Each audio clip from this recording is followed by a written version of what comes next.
Good afternoon, everybody. Welcome in to a Monday night football edition of Establish the Show. I am Gary Hartman, joined as always by the greatest in the business at breaking down single game DraftKings slates, Cody Main. Cody, how you doing? Appreciate you, Gary. I'm looking forward to this slate. I would be looking forward to this slate even more if we had a 100% healthy CMC, if we had Deebo Samuel on the slate, and of course, Justin Jefferson, who will enter his second week on the sideline.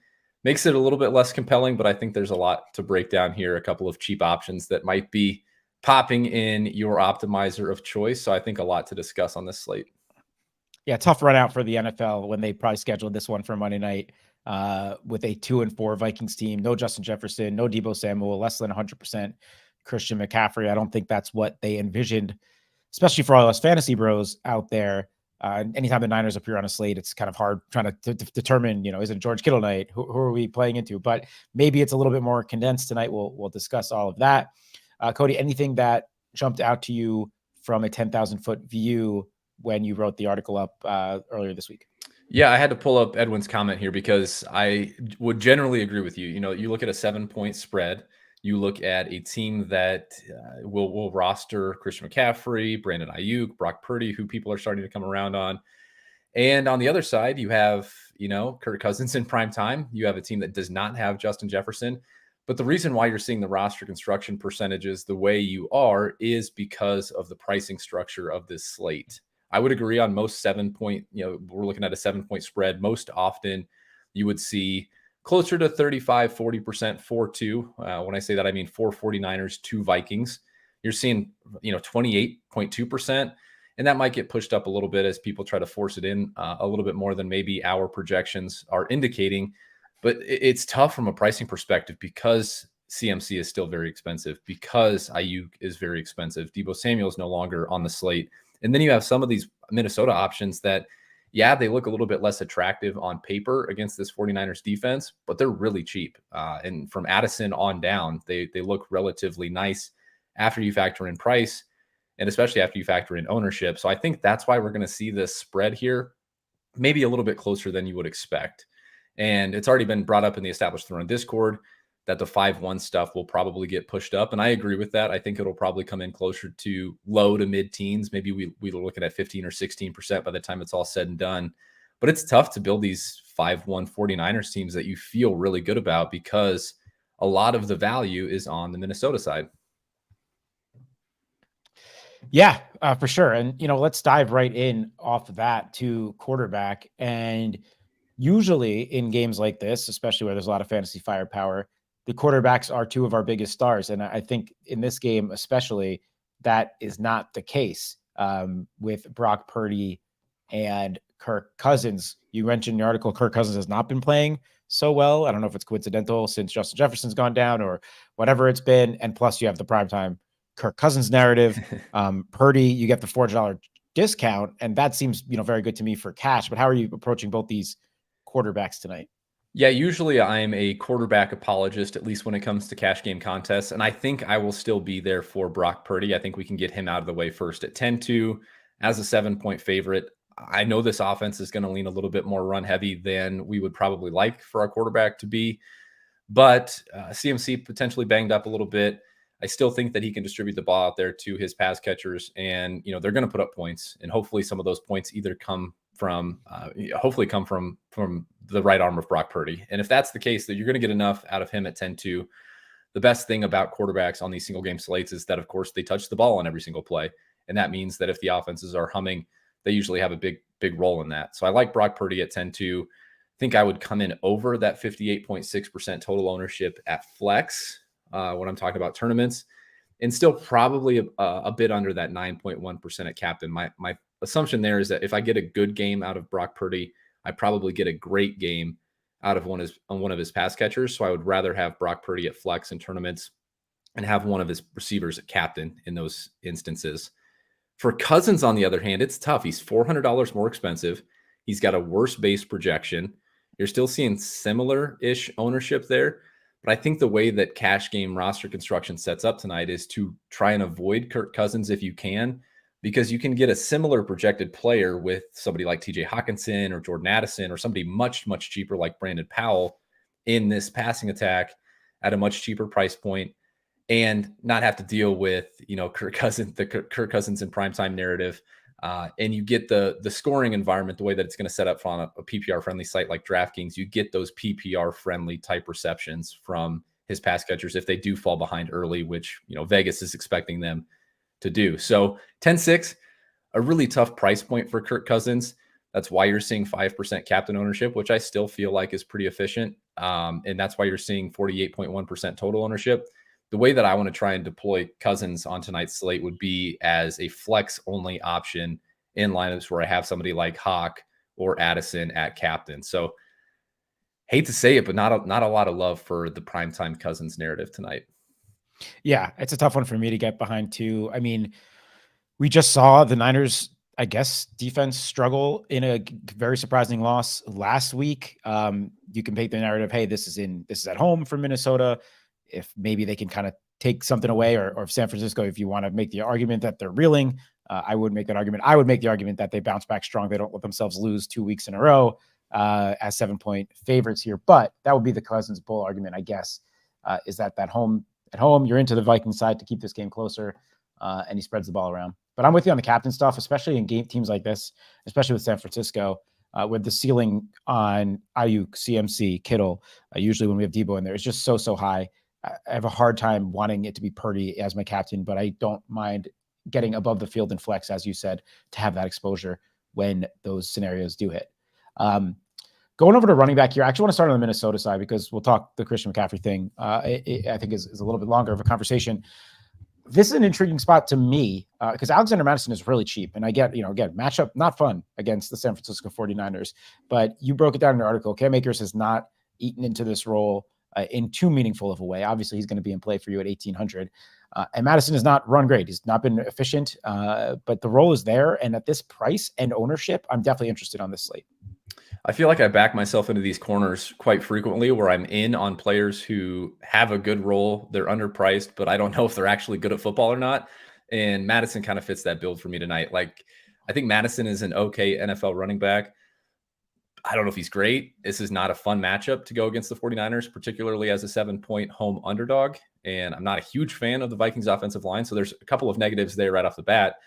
But as you alluded to, this has been a great role for Madison, even with Cam Akers in town. Since they traded for Cam Akers ahead of week 4, it's still Madison who leads the duo in rushing share by a wide margin, 68% to 19%, leads in routes run, leads in target share.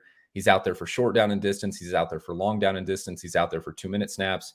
This has been Alexander Madison's backfield. And I don't think anything that we've seen to this point would indicate that it's not going to be his backfield again here in week 7. Matchup is not friendly.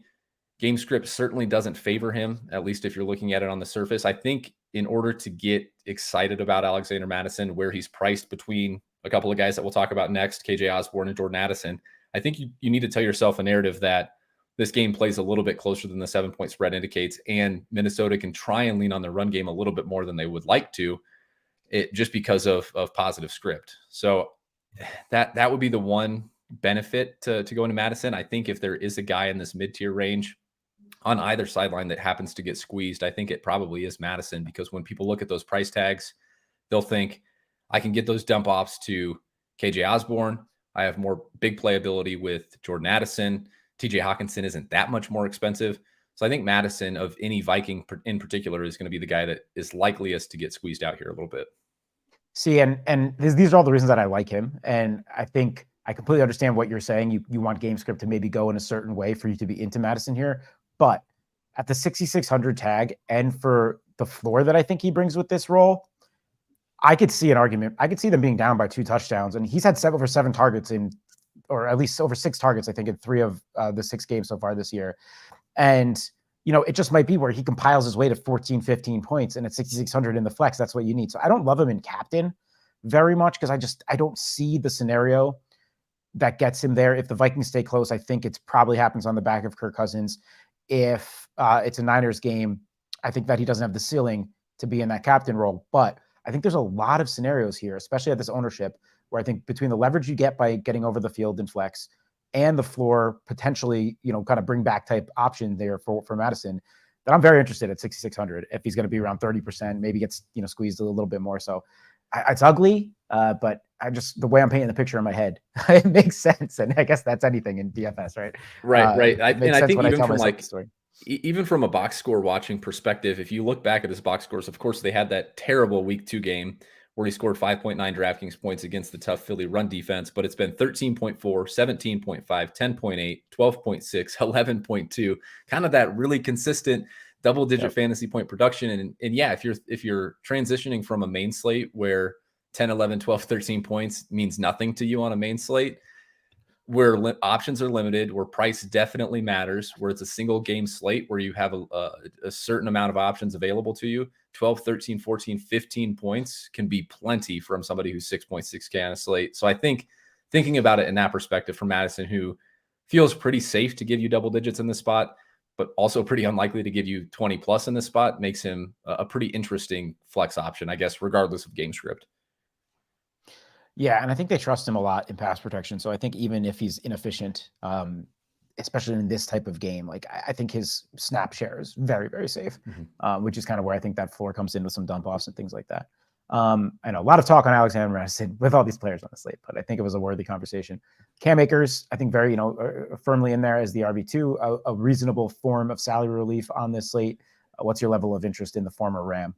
Yeah, because of some of the options that we have priced around 2K in the pass catching cores with a couple of the injuries that we're dealing with on this slate, Cam Akers isn't going to be played at all. And, that's probably for good reason based off of the last 3 weeks worth of usage. But I think at 1,800, again, single game slate, options are limited. I think he's another guy that's going to get squeezed out again in favor of game script and things like that. There's a couple of 2K options in the receiving cores that are going to get played to a much higher degree. And for that reason, I think Cam Akers, maybe not a small field tournament type play, but I think in larger field, even 20 max, 150 MME type sets, he should absolutely make your player pool. Yeah, cool. All right, let's go to San Francisco side. Need to have a big conversation on potentially the most valuable player in fantasy. I guess it's either him or Tyreek Hill at this point in Christian McCaffrey. I think everyone thought that he was probably going to miss this week after the slightly torn oblique or something like that that he's got dealing with, and everyone was putting in their fab on Jordan Mason or Elijah Mitchell, and then we get the reports over the last 2 days that hey, he's going to play. Cody, do you know to what level of our projection has any kind of risk baked in to a less than a full roll? And what are you just doing in general with CMC at 12K and still plenty of ownership? I mean, like 17% capped in. Maybe it'd be a little bit higher if there was zero risk, but Christian McCaffrey does bring a ceiling to that only he really carries here tonight. Yeah, I haven't talked to Jack or Mark, and I'll try to before the slate locks and get an idea of where we are in terms of Christian McCaffrey's role versus what we would expect had he not come in with a slight oblique tear. But just based off of the total distribution of running back touches and DraftKings points here, I'm going to assume we've got a pretty full role for him, and I don't know how much bigger it can really get in this spot. I wrote in the article we have him projected for just over 23 total opportunities here. So you're looking at, 17, 18 touches, 5 to 6 targets, something like that. 17 to 18 carries, I should say, 5 to 6 targets, something like that. And just based off of, Kyle Shanahan's brief comments about CMC coming into this spot off the injury from last week, he said he still feels happy about his role, still feels good about where his role is at. And this is clearly a team that has their sights set on a postseason run, has their sights set on hopefully a Super Bowl worthy run. It seems rather bizarre for them to try and push Christian McCaffrey, who we can joke about how much running backs matter or not. He is quite the engine of this offense, if you will, and he certainly does matter for this team. So I have a tough time believing they're really going to push him here to the cap of his touches. But I do think what they'll likely do is try and find natural spots to get him off the field, maybe between the 20s a little bit more, maybe a fewer opportunities between the tackles, and some of those go to Elijah Mitchell instead. However, he's still going to be out there, I think, for a vast majority of all of the high leverage stuff, passing down and long down in distance, 2 minute, near the goal line, in the red zone, design touches, design screens, things like that. I think CMC is still going to be on the field for. And so that's not going to hurt his projection all that much, even if he's losing a few carries to whether it be Eli Mitchell or Jordan Mason. So yeah, I still think this is an awesome spot for CMC, and it's going to keep his ownership in check. You look around the industry a little bit and you see that maybe other outfits have a little bit less of a base projection on CMC, and that might keep ownership down a little bit. So I do like it. It's tough to poke any holes in McCaffrey's fantasy outlook, but if you wanted to, it would be the injury related stuff, which I oddly feel kind of okay with coming into this spot. Yeah, I think that was a comprehensive breakdown. So I don't have much to add other than I think what you said is possible. Maybe we see more of the CMC post trade last year on the Niners, where they were really giving Elijah Mitchell a lot of that base down work. CMC was getting the higher leverage stuff, and obviously is so efficient that he's able to get there with that role. That's basically what we were expecting to come into this year, which is why we had Christian McCaffrey ranked 3 through 5, not 1 or 2. It's been different this year. CMC's been a true bell cow and has not had much threat behind him. I wouldn't be surprised if we get a little bit less carries tonight. All right, I think a lot of people are going to want to know how to handle the two guys underneath him because they're priced a little bit hedged, right? You see Cam Akers down to 1,800. These guys are in the mid 5K range. We have it firmly projected right now that Elijah Mitchell is the better projected of these two backups between him and Jordan Mason.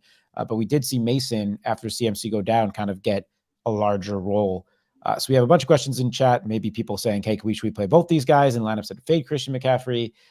In general, how are you handling both Jordan Mason and Elijah Mitchell tonight? Yeah, despite the usage that we saw last week for Mason after Christian McCaffrey went out, I think the team feels good going forward about Eli Mitchell being the RB2 in this offense behind Christian McCaffrey. And if McCaffrey were to lose opportunities in this spot, I think they most likely go to Eli Mitchell. You mentioned kind of the hedged price tags. If McCaffrey had been out, both Mitchell and Mason would have looked like phenomenal plays at 58 and 5,600, although they're much higher than they would have been priced had we assumed Christian McCaffrey was 100% coming into this spot. So they're not free squares by any means. But if you want to take an angle on this slate, like Christian McCaffrey is going to be truly limited in this spot, then I think Eli Mitchell sets up as an awesome play. And I think you still have outs for him getting there if San Francisco, for some reason, jumps out to a 2-touchdown lead or something like that. I don't think they're going to try and ride Christian McCaffrey in what would mostly be a run-heavy offense from positive game script if they're up by 2 scores or something like that. That seems like a good spot for them to try and ease up on his workload, and a good spot for them to lean more on somebody like Elijah Mitchell or Jordan Mason. So if I'm forced to choose only one, it would be Eli Mitchell. I think you can play Eli Mitchell alongside CMC. And I also think you can play Eli Mitchell as kind of the natural hedge away from CMC if you think that his opportunities are much more limited than maybe we're projecting them to be. Yeah, I think that makes sense. Let's keep moving along here because we are 18 minutes in, haven't gotten to receivers, but we'll if we have any question at the end about these three guys, we'll answer them. All right, I'll stay on the San Francisco side. No Deebo Samuel, I think expected to miss at least this week, probably next week too, as a report that I read. So it's going to be the Brandon Ayuk show in what is an excellent matchup, right? We've seen receivers and passing offenses gash the Vikings pretty much all season long. Ayuk certainly looks like he's taken a step up once more as a receiver this year. Really talented guy, very clearly Brock Purdy's favorite target as well. Yet that's all baked in to price, to projection, to ownership. Everything's baked in there on Ayuk. For me, this 58% is totally fine. I like getting at least around there. The 16% captain is the conversation I want to have with you, Cody. So how are you handling Ayuk as a captain choice, and just any Ayuk thoughts in general tonight? Yeah, I think that's a good breakdown from you because I don't really there are as few holes as there are to poke in Christian McCaffrey's fantasy outlook. There's probably even fewer in this spot to poke in Brandon Ayuk's fantasy outlook. Of course, leads the team in target share, air yard share, first read target share. He's been a beast with the ball in his hands with 4.0 yards per route run, which is absolutely absurd. The matchup is so good against a Vikings secondary that's allowing the league's second most DraftKings points to perimeter wide receivers. Absolutely nothing in this outlook is going to get me to shy away from Brandon Ayuk, not even the 10-8 price tag. It really does come down to ownership and how often I think Brandon Ayuk is the optimal captain versus how often I think he's going to be owned. And I think, if anything, ownership is likely to funnel even more away from Brock Purdy, captain ownership, that is. Ownership funnel away more from Brock Purdy, a captain, even more than the 5% that we're already projecting on Kirk Cousins, and maybe a smidge even from Christian McCaffrey if people are this worried about his injury. I think we could be looking at like 18, 19, 20% Brandon Ayuk, in which case that gets a little bit hairier because Brandon Ayuk, in order to pay off that 10-8 price tag, absolutely needs to be pushed at least to some degree. This isn't an offense that drops back a ton to begin with. So if they do jump out to an early lead and it doesn't come all from Brandon Ayuk, there's a situation there where he has a good game, but not a captain worthy type game. So at 20%, then we'll start to get into a situation where I have a tough time clicking it in. But if it stays around 14, 15, 16%, I think that that's probably okay. And if I was building out a MME portfolio, would like to try and come in at around that number or even above it at 16%. Yeah, I agree. I'd be terrified of the full fade here, but I think what you just said at the end there is concerning. If this gets steamed up even more, and this is what Vegas projects, which is the Niners are in control and in control pretty handedly, then I get a little scared. I don't mind taking a stand and like getting over the field, but if I do that, I want my spots covered. Meaning, I want Kittle over. Like I want to get every possible way that the Niners succeed in captain. I want that exposure covered if I'm getting over the field on a chalky Ayuk as well, which means I want to be, if not mass entering, playing lots of lineups in that case. Okay, down the depth chart guys here. I know you wrote in your article you don't expect Jauan Jennings' role to change too much because he's kind of already been locked in as the third receiver, but got to figure there's some more targets for him. And then you have Ray McCloud and Ronnie Bell. Ronnie Bell was the guy that scored the touchdown, whatever week Showdown slate that was a handful of weeks ago. That I think somebody called out as a good play, which was a shout out to them. How do you handle these three guys between Jennings and McCloud and Bell here tonight? Yeah, Jennings has kind of been locked into that slot role for this offense, of course, with Debo and Ayuk operating primarily on the perimeter. So maybe we see a little bit more outside work for Jauan Jennings than we had seen in weeks past. But I think his base role is pretty set in stone. A guy that's not going to earn a huge amount of targets, but he's at about a 10% target share on the season. He also does have a pretty steep ADOT, 13.4 yard ADOT. So this is a guy that can pay off a fairly cheap 4K price tag with just a few receptions. But I think that if I were forced into any of the non-Ayuk receivers, for me, it would be Ray McCloud, who saw the biggest role change sans Samuel last week. Samuel ran around on 10% of dropbacks last week, but after that, it was 81% route participation for Ray McCloud. Equally not as good at earning targets as somebody like Jauan Jennings. I think Jauan Jennings and Ray McCloud are pretty similar target earners in their own rights. But an 8.3% target share last week. He's a guy that's going to operate more kind of underneath a little bit and going to get some of the shorter area ADOTs. So I do like Ray McCloud on DraftKings where you get that PPR friendly stuff. And at 2,200, I think he's just a better straight up play than Jauan Jennings at 4K. I think that's a good breakdown. Any Bell thoughts here, or is he kind of buried a little bit as the wide receiver 4 tonight? Yeah, I think pretty clearly the wide receiver 4 here, but at 1K, we saw it kind of in that game where he caught the touchdown. It can be one fluky play or two, one target or two that can get him there. At 5% projected ownership, I think he should absolutely make an MME pool. 20 max is probably the cutoff, but if you're slamming in 150, I think you should have some exposure here. Okay, cool.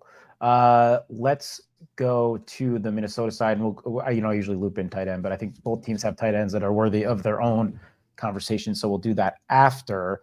Very encouraging to see Jordan Addison play 100% of snaps last week. Obviously, it took Justin Jefferson going down for him to get there, but he had been playing behind KJ Osborne and Jefferson up to this point. I think there's just no doubt that he is the most talented of this group. But I do like the $1,200 discount you're getting on Osborne. Projection is not that much less too, but ownership is. So to me, Osborne's like the GPP bro. If you want to flip ownership stuff on these guys, go for it. However, our ownership on Addison isn't that crazy right now that I think it's necessarily the best move in the world.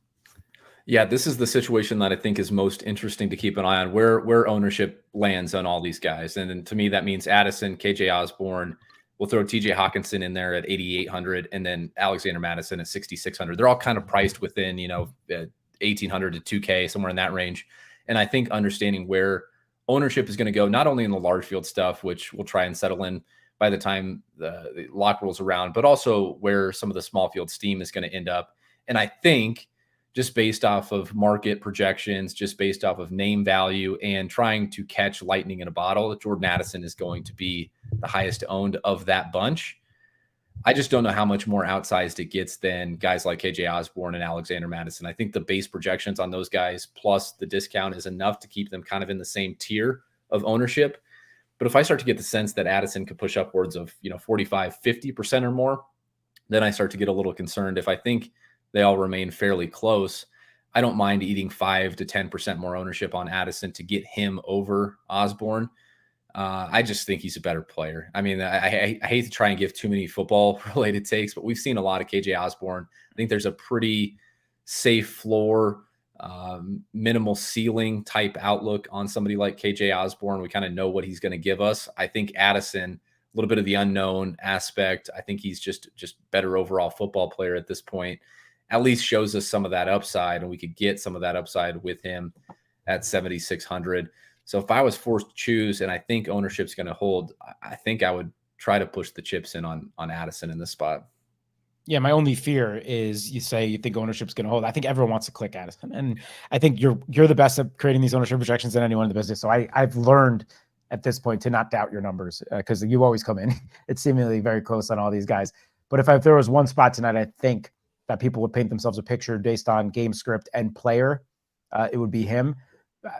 Pure speculation on my point. So yeah. I'm with you though. If this stays around where you see it on your screen right now, I am not interested in doing the flipping the ownership thing, and I wouldn't mind pushing my chips in on Addison as well. So we're in agreement there. Osborne, kind of a similar story to Alexander Madison. Like, I don't know how great of an NFL player he is. I think he's fine. I think he's a serviceable. When Jefferson's healthy, I think he's like a serviceable wide receiver 3. He's shown an ability to earn targets. He's had some spike games in the past. I know that one crazy game from last year comes to mind where when Vikings had that insane comeback, and Osborne was a big part of that. But he's 6,400 is going to be out there for like 100% of routes, and there could be theoretically a floor here. Plus, you get the savings on Addison if you want to negatively correlate those guys in non-Cousins lineup. So I don't mind the play. To me, like, everything adds up to Osborne just being good, like similar to Madison. Maybe I like Madison a little bit more from like the safety of it, but for tournaments, we're looking for ceiling anyway. So I know the props guys talk about this a little bit too, and it gets a little bit scary when a guy has a low targets per route run rate, which I think Osborne would over the course of his career, but is just out there so much that they can randomly run into these huge target games. When you're considering either in the prop streets taking an under on a guy, say KJ Osborne's receiving yards, or B, not playing him in DFS, you have to understand that you are fading a player who is going to be on the field for 100% of Kirk Cousins dropbacks, and that can be terrifying. Even if you don't think that player is necessarily a good player, they can randomly run into 10, 11, 12 targets and make you look foolish for not playing them. KJ Osborne kind of fits that mold, I guess, to some degree. But I mean, even looking at the box scores, hate to continue to do the box score watching stuff, but it's been 6.1, 12.4, 10.6, 2.6, 9.9, 8.8 this season. And of course, that obviously a lot of that comes with Jefferson on the field. I think there's kind of a fairly narrow band on KJ Osborne's range of outcomes, and he probably does enough not to completely kill you, but maybe doesn't do enough to absolutely hurt you if you fade him either. Right. Yeah. And, still not an easy matchup against San Francisco. And it was that week 14 game against the Colts that they came back and won 39-36. Osborne had 16 targets, 10 for 157 and a touchdown. Also got over 100 yards in week 18 last year. And has turned targets throughout the season. Plus, he's going to be on. So, yes, the ceiling and the box scores have not been there, but he has shown at least an ability to earn targets, and and he's going to be on the field. So, do I believe in the player that much? Probably not. But I think he's fine on a slate like this. I do. We should talk about him for captain also. Like, I know we mentioned kind of wanting to go to Addison or Hawkinson. Like, that's kind of your baseline captain for the Vikings. But I think Osborne's certainly in play as a tournament captain option as well. Yeah, I think so too. And if anyone were to get squeezed out at captain here, I think it would be Osborne. You see the field do some of the similar thought process and decision-making processes that we just did. KJ Osborne doesn't have a ceiling, so maybe I can play him at flex, but I can't play him at captain. And you'll see that happen. He might come in close to where we have him projected at flex, but come in at like 2 or 3% owned at captain, as some of that funnels more towards Addison and Hawkinson, guys that have shown a little bit more of a ceiling, or at least the field is trying to project out a little bit more of a ceiling. So I think that there are outcomes where, yes, despite having some concerns about his actual raw upside, I think Osborne could be an okay captain option given how low his projected ownership at captain might get to. All right, let's talk Brandon Powell here. I know Edwin also saying in chat he thinks it's important to get that right. Powell versus McLeod, or some of those wide receiver 3 cheaper guys here. Powell, I think, has earned 10 targets over the last 2 weeks, very firmly entrenched as the wide receiver 3. With Jefferson down, what are your Powell thoughts here tonight?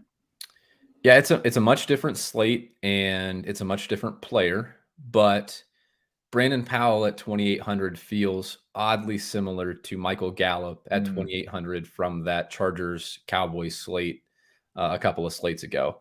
And in that spot, you'll remember that the ETR Sims were saying, hey, we really like playing this guy at captain in order to kind of fit some of the studs around him at flex, because we think when he gives you double-digit points or low teens, you see a ceiling there on the screen is 15.8 DraftKings points. When he gives you those low double-digit scores or in the teens, then we think that is enough if the guys like Ayuk and McCaffrey and Hawkinson don't go over 25, for example. And that could be a tournament winning type lineup because it allows you to fit all of them in. None of them separate in a big way, so you don't need them at captain. Instead, you need Powell, somebody like that at captain. I worry about that. I don't know that that type of slate winning upside from Powell is there. I think in most instances, you're still looking for your captain to put up 20 plus DraftKings points, even if they're this cheap at 2,800. You can certainly build a nice team with Powell there, but I question the absolute upside of somebody like Brandon Powell at captain in order to jam in the studs at flex. So I see 4.6% projected ownership at captain on the screen. I would like to come in under that if at all possible, in 30.1% flex ownership. This is what we're talking about with the Minnesota stuff projecting a little bit better than maybe the 7-point spread would indicate. It's because you have somebody like Brandon Powell at 2,800 who makes a lot of rosters work. And so I think this is another guy that could see his ownership pushed up a little bit in some of the smaller field stuff. 30.1% projected in large field right now, could be 35, 40% in smaller field contests. It's tough to make him a bad play. He's going to be out there a ton. This is a Vikings offense that wants to use 3 wide receiver sets at a pretty high clip, and they really don't have anybody behind him. You see, we have N'Keal Harry projected for 0.3 DraftKings points as the only other wide receiver, even north of 0 on this slate. He's going to be out there for 75, 80% of dropbacks in what we expect to be negative game script. Brandon Powell is probably going to get between 4 and 6 targets and look like a pretty strong play. Yeah, I don't have much to add there. Let's go over to TJ Hawkinson, because that's someone that I do have thoughts on here. I mean, 8,800. So he's your most expensive non-Kirk Cousins Viking, which makes sense. The targets are going to be there. Matchup, not great. Plus, it's been a lot of underneath stuff. Not a lot of long passes for Hawkinson. Also, not too many ceiling games so far this year, other than that 2-touchdown game, which I also think was that a primetime game against the Eagles in week 2. Yet, over 8 targets in all games but 1 so far this year. I think very easily Kirk Cousins' favorite target. And I mentioned that underneath stuff and the short yardage stuff for Hawkinson, that might be in his favor tonight. Can we get like a 10 catch for 85 yard and a touchdown game out of him tonight? And is, I think, certainly within the range. So 45% total ownership, 8% captain. How are you handling TJ Hawkinson tonight?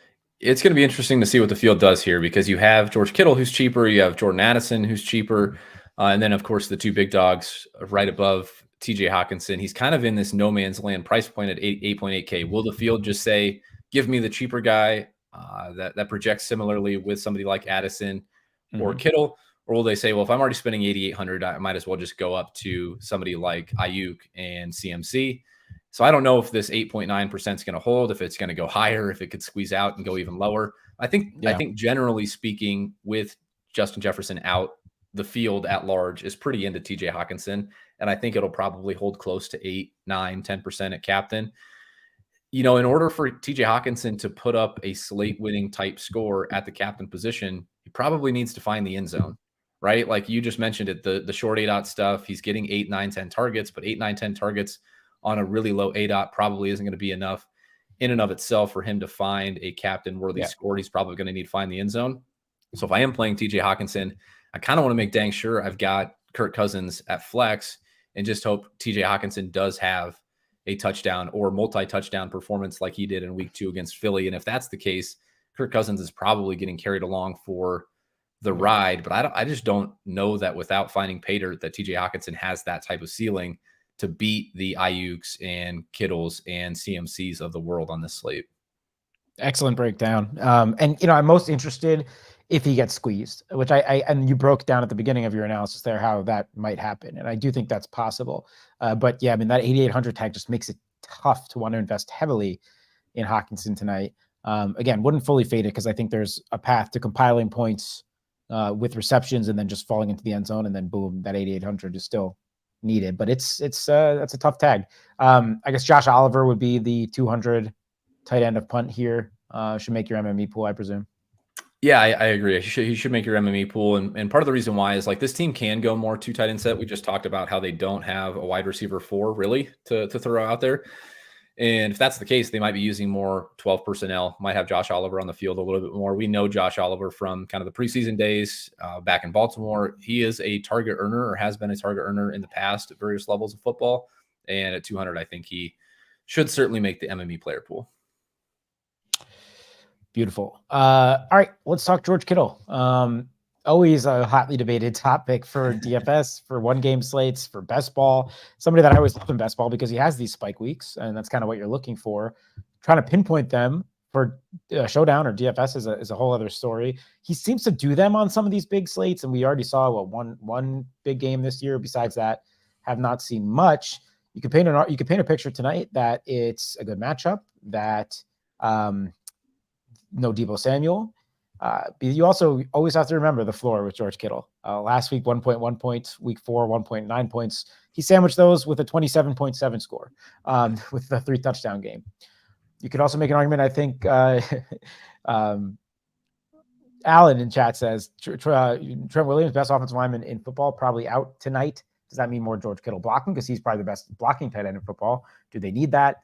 A lot of range of outcomes for Kittle tonight. I probably put myself in camp pro Kittle, but curious your thoughts here. Yeah, this is the Gary spot of the slate where it's like, 35.6% total ownership. Maybe that steams up because he's 7-2. You can throw him in there between those groups of guys that are priced in that, Jordan Addison to Alexander Madison range. And if you think about which of the guys is the field going to be most excited to roster, are they going to be excited to roster KJ Osborne, who is $800 cheaper, Alexander Madison, who's $600 cheaper, but in a difficult matchup, Addison, who's $200 more expensive, or are they going to be more excited to roster the guy who is playing in an offense against a Vikings defense and is no longer with Deebo Samuel in the lineup? I think the field is going to find their way onto quite a bit of George Kittle tonight, 7,200. Already seen a bunch of it on Twitter. George Kittle anytime touchdown props, George Kittle in DFS. People like George Kittle, and they like George Kittle in primetime, and they like George Kittle with Deebo Samuel out, and for good reason. He's a great play. I think the way to attack this spot is the classic Gary Hartman method of, 35.6% total ownership seems pretty good. If I'm going to be right on Kittle in rostering him, I kind of want to play into that roller coaster narrative with George Kittle. Either you're getting absolutely nothing from him, like 1.1 DraftKings points in week 6 or 1.9 in week 4, or you're getting 27.7 from him like you did in week 5 against Dallas when he scored 3 touchdowns. And if he's going to give me 1.1 DraftKings points, I don't want him anywhere. But if he's going to give me 27.7, I want him at captain, right? So I think getting over the field on George Kittle at captain is kind of the way to play into this. And if he gives you an okay game, then you're probably fine not having him at all. But if you get that type of eruption from him, you have that immediate leverage over the field at captain. And I hate to do this too often, but I think this is a good spot to just play into that George Kittle is kind of a boomer bust type player. And if he gives you that boom at 7,200, he can absolutely pay off as the optimal captain. Yeah, we don't play DFS scared, right? We're going for silly outcomes only. And he's like the optimal example of that type of theory that I talk about with captain, especially when you look at his current captain ownership. And I know you painted a picture that, hey, maybe it gets steamed up a little bit more just because the field likes to do it. And it seems like Chad is mostly in agreement. Everyone seems to be into Kittle here tonight as well. But yeah, I'd want to get over the field of captain. I mentioned kind of being scared to fade the Ayuk captain ownership. So if I get around the field, I also want to cover the Kittle spot. I'd probably also want to cover the rest of the Niners pass catching options. If I'm just saying, hey, I think the Niners win tonight, I think they do it through the air, even though they're a run first team, whatever. It's the kind of picture I'm painting in that scenario. I don't think much of an interest on the punt guys here. We have basically the same projection on Dwelly and Warner. I think if I'm taking a 200 guy, I'd rather be Oliver on the other side. Plus, you have Juszczyk on this team. But any interest in those two? Yeah, I'm with you. Maybe a little bit more interest than the 0.2 and 0.1%, 0.2 and 0.1 projections would indicate, given the fact that Samuel's out. Maybe there's more 2 tight end stuff there, but take it or leave it for me. These are not 2 guys that I would be playing on this slate. Agreed there. We'll get to some of these questions because I think we'll have a couple minutes for them, but let's go to DSTs and kickers. Last night was an interesting slate where the Dolphins DST got in there in flex, I believe, with an AJ Brown captain and Jalen Hurts is still in there. It's just a perfect example of how things can get weird in Showdown. Looks like the Niners defense will be popular and 5% captain ownerships. Cody, you've completely capitulated now as a Showdown analyst that you love defenses and captain. This has been your new thing for 2 weeks, or 2 slates, I guess. How are you feeling tonight about a potential Niners captain defense and anything else defense-wise? Yeah, if that doesn't tell you how broken I am to start, 7 weeks into the season, then I don't know what will. 49ers DST at 5K. Here's the thing. Click on kickers again for me, Gary, because on your screen there, who would have thought that the 49ers defense, given what they have on their defensive line versus a Vikings offensive line and Kirk Cousins in primetime as a 7-point favorite, who would have thought that they would be $400 cheaper than Jake Moody, their kicker? I can't believe that DraftKings is overcorrected to this degree that Jake Moody is 5,400 and the 49ers DST is 5K. I know that, we struggle with DST projections and kicker projections, and it's not necessarily a strong suit, not only for us, but for the industry at large. It's really hard to predict a lot of the performances. If you watch Showdown, this, but a lot of the performances just feel random. The Dolphins DST being one of them from last night, you get a random pick 6 and all of a sudden they're optimal. It just seems crazy to me that the 49ers DST is 5K when Jake Moody is 5,400. And so crazy to me that I wrote up the 49ers DST as one of the best value options on the entire slate, which for a position as volatile as DST is, I hardly ever do. But, honestly, I think the 49ers DST is underpriced here. They should probably be closer to 6K. Maybe 6,400, 6,600 or something like that. This is one of Brandon Thorne's best D-line versus O-line matchups of the week. You've got Nick Bosa, Eric Armstead, Javon Hargrave going against an offensive line that is giving up the most quarterback hits on the entire season. Again, hate to keep harping on this Kirk Cousins and primetime thing because it's not a real thing. But, Kirk Cousins, who is going to be dropping back a ton tonight, one of the league's pass happiest offenses. This is a prime spot for the 49ers to reel off a bunch of sacks, maybe get a pick, maybe take one of those back to the house. It just seems like a really good spot for the 49ers DST. So if you want to load up on them, I know they're going to be owned, but I think it's still a pretty good play. For me, I don't think I'm going to get there at captain at 5K. You need like a legit ceiling for them to pay off at 5K at captain, and 5.3% ownership is no joke. But I do think that they're a pretty strong play, and I like utilizing them in 4-2/5-1 type 49er onslaughts. Moody and Joseph, they're just priced up. And I talked about this on the last show. I talked about this on Twitter a little bit. DraftKings is just pricing up the kickers for whatever reason. Maybe it's because of how often they're finding optimal lineups. Maybe it's because they're outperforming their expectation. I don't know what it is, but I don't think I've ever seen a $5,400 kicker. So it's tough to get there. I think they actually come in as leverage plays because they're going to get so unowned that they might be interesting leverage options if you think they can bang home 3 or 4 field goals. So I do like them a little bit more in tournaments at flex because you could get, 9, 12 type points from them, and that could be enough to be optimal. But these guys used to be easy cash game clicks, and now it's really tough to get there. That's so wild for me to wrap my head around because I've always viewed kickers as just cash game plays, and I ignore them probably largely to my detriment in Showdown tournament history, where there have been times I just completely ignored them and it's come back to haunt me. But now we're looking at them as leverage plays because of the pricing. Yeah, it is kind of crazy what DraftKings has gone on and done there. But, should be a good environment for kickers. I mean, in the Minnesota Dome, we like Greg Joseph in those scenarios. We get the $1,000 discount on Moody. So it's an interesting one. I for will say sure. on Moody, like, and we've talked about this, Gary, you and I, privately and on the show, about how, like, the Eagles, they just have finishers. They have Yeah, they score so Jalen many Hurts, who touchdowns. finishes drives. Yeah. They have AJ Brown, who is an alpha. They have now DeAndre Swift. They have Dallas Goedert. They have all these guys. When you get into the red zone, you just feel like, hey, they're going to score a touchdown. And I don't want my kicker, especially at 5,400, to be kicking extra points. San Francisco is like that. They've got a bunch of finishers. They get in the red zone, and you feel like, okay, Brandon Ayuk, George Kittle, Christian McCaffrey. I will say, though, they're without one of their best finishers in the red zone, Deebo Samuel. So if you think their drives might be a little bit more likely to stall out, Jake Moody could be pretty interesting. You're really hoping for, 5,400 is such a big tag, man. They need like 330+ yard field goals to feel good about your rostering of them. So yeah, it's tough at this point until maybe they correct again and bring them back down. It's tough to get there. Yeah, and the Trent Williams injury is nothing to scoff at there as Mm-hmm. well, as far as the overall offense's ability to, at least score to their maximum potential.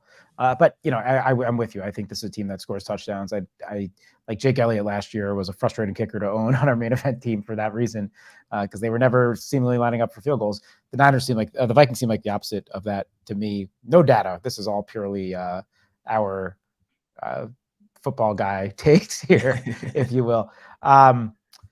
Okay, I'll answer a question or two here before we go to flag plants. There's a lot that people have we discussed the double Iowa tight end narrative yet? It is National Tight End Weekend.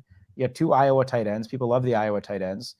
So if you just want to kind of hammer in Kittle and Hawkinson and captain and flex, go for it. I don't know what else, nothing else to say about nothing would feel more fitting after both Andrews and then, my God, Travis Kelce. Nothing would feel more fitting than Hawkinson and Kittle going nuts on Monday night after those guys did what they did. Agreed. Joseph asking, I like the aggression here, Joseph. Would you be okay locking Ayuk in a 150, 20% captain, 80% flex? That is certainly one way to get over the field. Cody, how would you feel about that strategy tonight? Yeah, it's usually not how I play. I feel like I kind of memed off 150 last night because I thought the Jeff Wilson at captain stuff last night was actually okay in large field. And if you're an ETR subscriber, you can kind of see our sim analysis before the slate. The sims agreed that it looked like a pretty good play. You play Jeff Wilson at captain and then get all the studs in there. That's kind of beside the point. But what I did is I just locked Jeff Wilson in at captain and tried to run the best 150 I could. After that, didn't go well for me. Jeff Wilson barely played. He might have been a DMP for all I know. In this spot, it's just a risk tolerance question, more of like, do I think it's right or wrong, or is it something I would do? Are you okay with bricking 150 lineups if Brandon Ayuk goes out in the first series, or if he just has a bad game? Are you okay with that? If you are, then yeah, you can employ that strategy. It allows you to try and cover more bases of having Ayuk. And if you get that optimal Ayuk performance, then you've got 150 chances of having some lineups funnel up the leaderboard. It's just not generally a way that I like to play. This is an important question. I created the best baby of all time. I'm not kidding. He is literally the chillest, happiest baby, barely cries, smiling all the time. Thank you for the question. He's probably like sitting right behind me over there right now, just like playing, laughing to himself. So no, in all seriousness, he's out of the room, but he is a great baby. We'll see how crazy it gets when basketball starts this week, though, for me in the baby front. Edwin wants to ask, what is Sims like right now? Cody, you have anything to plug here? The Sims likely just ran. Yeah. And so I'll get some of the sim analysis stuff again. And this is something we're trying to roll out. We want feedback on. We want to try and improve this, especially heading into next season. Obviously, this was the goal with the sim product initially through the solver, was to have the main slate play-by-play simulations where you can go onto the solver, look at your projected ROI, play with some different things. But we're starting to utilize some of that same background work and some of that same technology with the Showdown stuff, where we can run 20,000 play-by-play simulations and look at how often a player is optimal, how often he's paired with, how often is X player paired with Y player, how often is a player optimal at captain versus flex, all kinds of different things that you would want to try and analyze. And we have started to publish an article on the website for ETR subscribers. No extra subscription needed for that article right now. You can go on and look at, who we think is the optimal captain. And you can look back at, like Thursday and Sunday night to see kind of what we thought from some past slates. So if you're interested in that type of stuff, I would highly recommend checking it out. Go check it out, man. We're not even halfway through the season yet. You got a lot of Showdown ahead of you, and this article and the sim stuff is invaluable. We've been kind of using it and testing it out on the back end in Slack, and I think we're all getting a lot out of it. Excited to be sharing it more with all of you. Cody, let's get into flag plants. I finally didn't completely embarrass myself on Thursday night with Evan Ingram. That game just ended up being crazy shootout, and he didn't quite make the optimal. But I did tell you all that I thought Taysom Hill was so bad that it was good, and he was optimal. So, hopefully I'm on my redemption tour here for my players that I'm giving out. But still, Cody, of course, I will give you the honors here. Who do you like in this game tonight? Yeah, I've got some work to do. I was on Rashid Shaheed. He did not end up mattering in Although that slate. almost had the sickest catch in the end zone. Almost if you recall, that one-handed. Yeah. Oh boy. There's not a ton of places to go on the slate where I think we're getting high ceiling type players at low projected ownership. I think a lot of the ownership right now is efficient. I think the field's going to find their way on to Ayuk. I think the field will find their way on to CMC still with the injury. Of course, I'm going to go a little bit cheaper. And I think in doing so, I can maybe fit in CMC or Ayuk into the flex with this guy at captain. It is the roller coaster man himself. I'm going to dub him the roller coaster man, George Kittle. He's either going to give you 1.1, 1.9, or 27.7.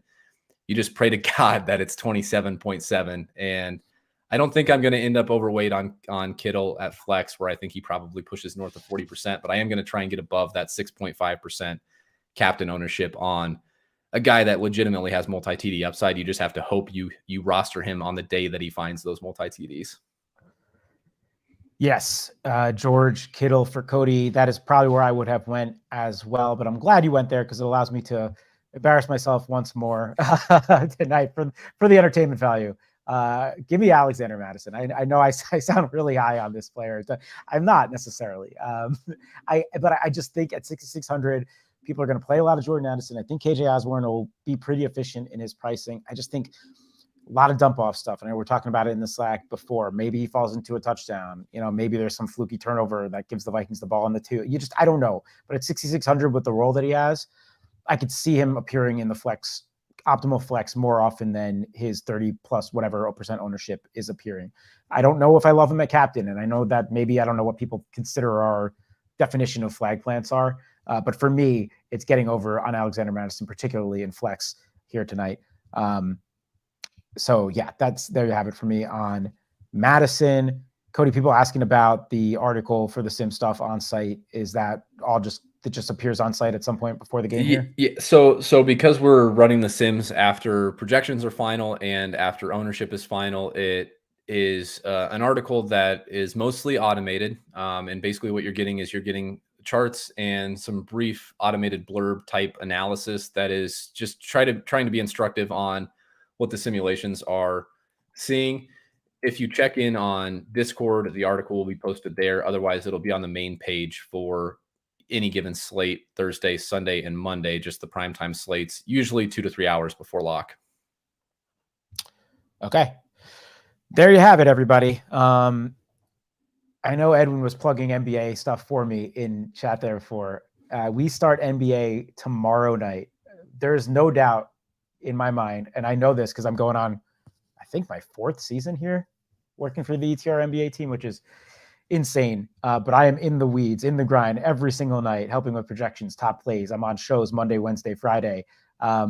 We have by far the best product for all things NBA DFS on the interwebs. I know it's a great industry. There's a lot of good teams out there. I promise you, no one is working harder than we are, for sure. And really would encourage you all to check it out if you're interested in playing anything NBA DFS or NBA props, and go check out the props FAQ page.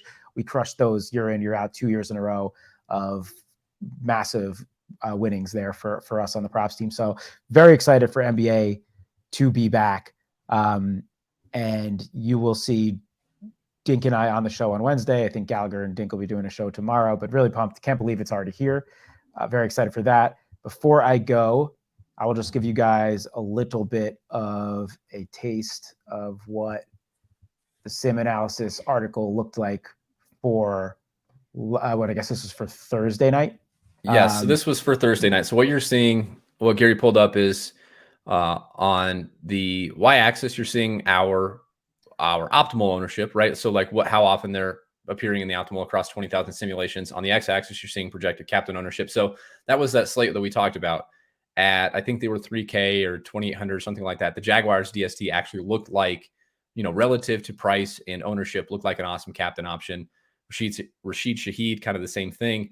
Even Brandon McManus popping a little bit, but you can kind of see on that left side of the page that a lot of these cheap captains looked like good captain options, while some of the more expensive guys looked like worse captain options. And then if you scroll down, you can see that at the flex, we thought that, guys like Kamara and Lawrence and Derek Carr and Travis Etienne all looked like much better flex plays. It didn't necessarily work out that way because we had this big game from Etienne and this big game from Kamara.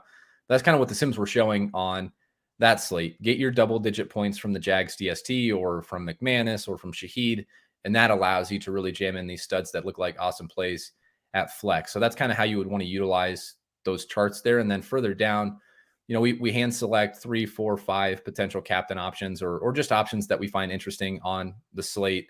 So you can see Alvin Kamara. And then behind there is just a couple of blurb style analysis type bullet points where, like for Rashid Shaheed for example, when he is the optimal captain in 7.2% of sims, he's the optimal flex in 16.3%. And then beyond that, we kind of go into some of the pairings that you can see. When Rashid Shaheed is the optimal captain, Derek Carr is the player most found often in the flex. Trevor Lawrence is third, second, Christian Kirk third, and so on. So it's just an idea of what are the sims showing and how do the play-by-play simulations kind of pair these players together? What are some of the correlations we should be looking at? So if that's stuff you guys are interested in, it will be posted on the site a couple hours before lock for every primetime slate going forward. It truly invaluable stuff there, Cody, and really excited that you and the team and everyone that's been working on this. Shout out to the people behind the scenes, Sam particularly with the sim stuff. I mean, really exciting stuff for us. Okay, we will be back on Thursday night. This is the time that I always quickly pull up the schedule and see who's playing. Okay, Bucks Bills Thursday night. So we got a Josh Allen slate to break down for you all on Thursday. We will see you then. For Cody, for my very well-behaved son who never interrupts our shows, for myself, I'm Gary. We'll see you on Thursday. Take care, everybody.